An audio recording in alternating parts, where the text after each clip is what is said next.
Welcome, my friends, my family, my fellow gamers. It's your only friend these YouTube streets, Puerto77. And you can see it from the image. And if you haven't heard, G4TV is on their way out. They canceled all their shows for the day, and they just said, hey, it's just a minor setback. We'll tune in tomorrow. But the news is breaking out that, as you can see, G4TV has been hit with massive layoffs with just simply less than a year of coming back. Now, how did it get to this point? Well, let's go back to a year when the announcement and the trends was coming that G4TV was coming back. What we were expecting was, the glory days of when G4TV, unbiased, professional reviews, ran by people who are known in the industry, connect with the industry, have first-line access to the information and to the people, and they try to bring all of that to us. But instead, what we ended up getting is a group of people, and sadly, you would think Adam Sessler, with his years of experience, would have prevented this, but you just got this new generation of G4 TV casters that are just simply mimicking what we can already get on YouTube. The cliche statements and conversations that we see from YouTube podcasts and gamers, they try to replicate it. And the problem is, we expected a level of professionalism given that they have access to the industry, to the people, to the developers in ways that most YouTubers don't have. And yet they're relegated to the very thing we can do ourselves. Many of the points that some of these G4TV newscasters or reviewers, whatever you want to call them, I knew the points before they even mentioned it. And some of the points didn't even make sense. A lot of us would look at how they discuss topics and it just didn't make sense. The head ringer in all this is Frost Gruen. There was a time where she said live on GT4 at the start of January this year and said that Sony is a dead man walking. That Xbox is going to smoke PlayStation. Those are her words.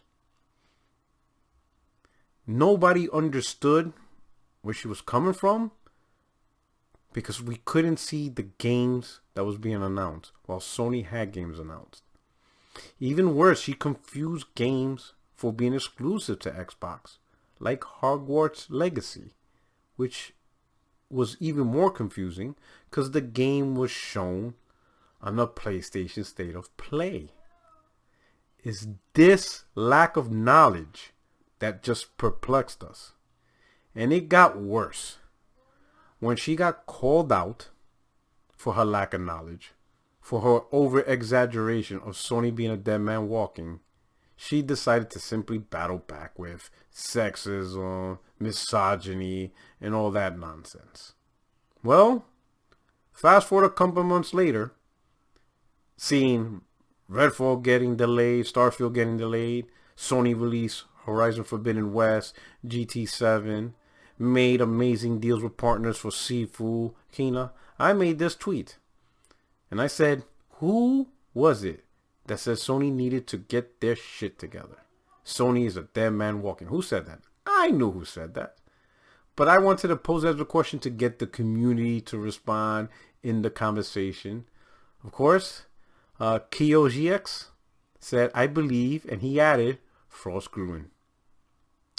Frost Gruen said literally not what I said, not I said at all, but keep drinking the Kool-Aid. When she said that, I took a snippet of a video and I showed it to her. And I said, really, was this doctored? This was her reply. Firstly, this is hyperbole on a comedy show. Interesting. I don't remember G4TV being a comedy show. I remember it being a game show about video games. Now, you can have some comedy in it, but that doesn't make it a comedy show. Secondly, the conversation leading up to this was how hard I tried to acquire a PS5 for over a year. Doesn't make sense about Dead Man Walking, but let's go on. Finally got one. Okay. And when looking for games for it, there was nothing good out. Demon Souls, Miles Morales, Returnal, Rift Apart, Forbidden West, GT7, Sifu, Kina, yeah. Meanwhile, I never owned the Xbox in my life. Well, it's clear. It's clear you never owned the Xbox in your life, given how much you hyped it.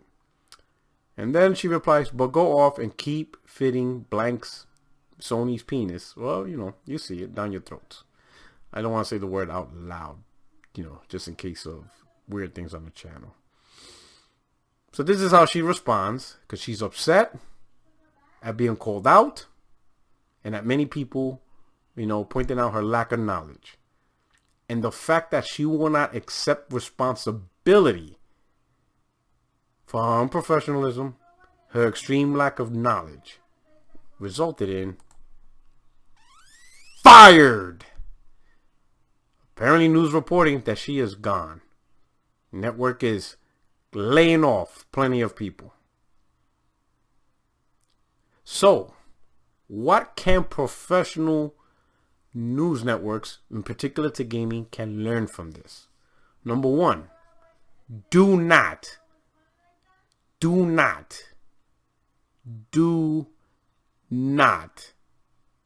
try to counter war. Just because you see YouTube channels being successful at it, gaining traction, trending, that does not mean you get to do it.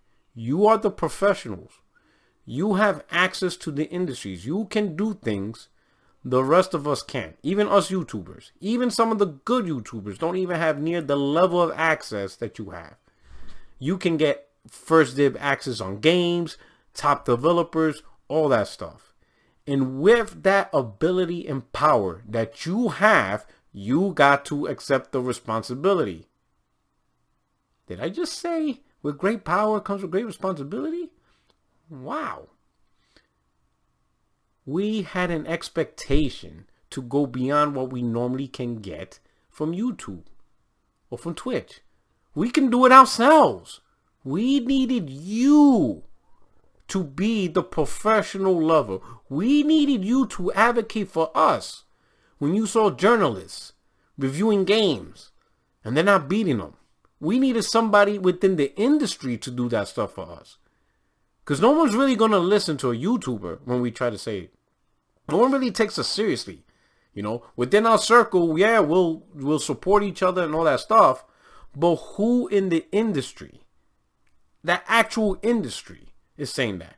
I never even seen a tweet from a developer call out a journalist. Even when the journalist actually said on social media that they could count on one hand how many games they actually beat before they review them, no developer would be like, how dare you review my games and you didn't even beat it. No one is doing that. We expected and hoped G4TV would be that. To advocate for the gamers through professional journalism. We would expect someone like Frost Screwing to take her career seriously. And if you want to talk about gaming, you want to talk about the industry and provide information to us, that you would take it seriously instead of being a bad version of a fanboy YouTube channel. The reality is this. IGN, G4TV, all of you. You are terrible at the counter war. You're terrible at the talking points. We do it better. Do what you're supposed to be doing. Professional journalism with objective facts. And when you see something wrong in the industry, not the stuff fanboys or council warriors bring up. No one cares about that. We get enough of that on our own. We want the objective facts about the industry. But instead, you just try to be an everyday YouTube channel. And for that, you became irrelevant. you were fired. This is your only friend in these YouTube streets, Puerto77. You let me know. Are you happy G4TV is done? Or did you have hope that they'll be able to turn around this sinking disaster of what they call gaming news journalism? Hit up the comment section. And if you don't mind, don't forget to like this video and subscribe for more content. Every Tuesday, 8:30 p.m., 5:30 p.m. Pacific, 8:30 p.m. Eastern, I host the 60 Frames No Like podcast. I hope to see you there. Come through. Plenty of people are in the chat. Great environment. I have great moderators to keep the chat clean, and you'll be able to have your voice. Hope to see you soon, and I hope you enjoyed this. Before screwing, find a new job. Peace.